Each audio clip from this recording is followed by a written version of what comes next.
स्वास्थ्य के क्षेत्र में एक नई और सरल सोच को सामने लाती पुस्तक न डॉक्टर न दवा बस सही श्वास इन दिनों पाठकों के बीच चर्चा का विषय बनी हुई है। इस पुस्तक की लेखिका अंजलि मोरे ने अपने लेखन के माध्यम से यह संदेश दिया है कि सही ब्रीदिंग टेक्निक अपनाकर कई शारीरिक और मानसिक समस्याओं से राहत पाई जा सकती है। पुस्तक में बताया गया है कि आधुनिक जीवन शैली, तनाव और अनियमित दिनचर्या के कारण लोग सांस लेने की प्राकृतिक प्रक्रिया को भूलते जा रहे हैं। लेखिका के अनुसार यदि व्यक्ति सही ढंग से श्वास लेना सीख ले तो बिना डॉक्टर और दवाओं के भी वह अपने स्वास्थ्य को बेहतर बना सकता है। इस पुस्तक में सरल भाषा में श्वसन अभ्यास, ध्यान, प्राणायाम और सकारात्मक सोच के महत्व को समझाया गया है। खास बात यह है कि ये सभी उपाय आम नागरिक भी आसानी से अपने दैनिक जीवन में अपना सकते हैं। स्वास्थ्य विशेषज्ञों और पाठकों का मानना है कि न डॉक्टर न दवा बस सही श्वास न केवल एक पुस्तक है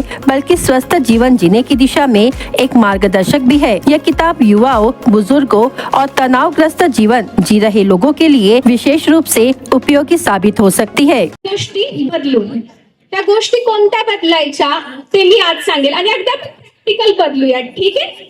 तर दोन गोष्टी, मी योग शिक्षिका आहे, लास्ट 7-8 वर्षापासून मी हे काम करतेय, पुस्तकाची लेखिका आहे। हे पुस्तक लिहिण्यामध्ये माझे पती निलेश मोरे यांचं खूप मोलाचं सहकार्य आहे। इव्हन माझ्या सगळ्या जर्नीमध्ये मी PSI म्हणून सिलेक्ट झाले होते, पण काही कारणांनी सोडून दिलं मी ते। पण परत स्वतःचं करिअर एका स्त्री शक्तीला करता येतं आणि त्याला तुमच्या फॅमिलीची खूप चांगला सपोर्ट लागतो। या पुस्तकामध्ये श्वासाबद्दल आणि तुमचा श्वास किती महत्वाचा आहे, तुम्ही असण्याचे एक प्रतीक आहात ना, की श्वास संपला तर आपलं जीवन संपतं, म्हणजे तुम्ही आहे, तुमचं अस्तित्व आहे।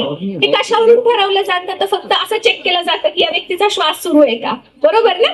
किंवा श्वास फास्ट झाला तर आपल्याला किती भीती वाटते। तर हे पुस्तक असं आहे की ज्याच्यामध्ये श्वासावर पूर्ण माहिती दिलेली आहे।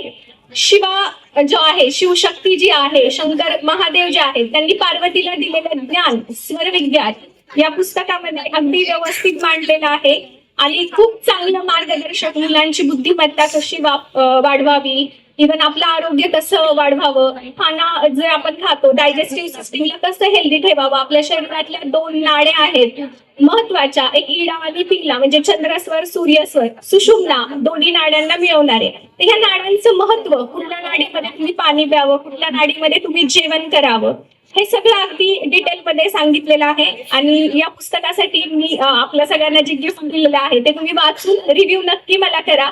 काही चेंजेस असतील तर नक्की सांगा। Thank you so much.